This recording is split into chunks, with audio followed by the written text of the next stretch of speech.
In this video, I will show you how to crochet yarn over slip stitch or half double crochet slip stitch.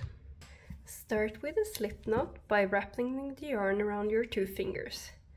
Go inside, make it into a loop and tighten it around your crochet hook.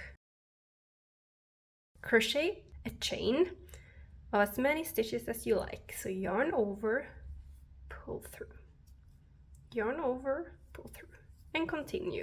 So this is the chain, and then we will start with the yarn over slip stitch, and we will start in the second loop. So we skip the first stitch and start in the second stitch.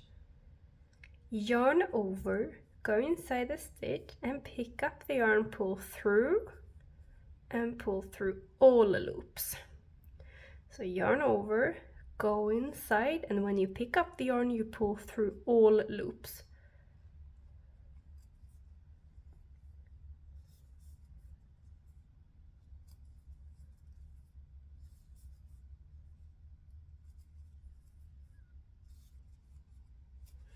And when you're at the end, chain 1 and turn and start in the second.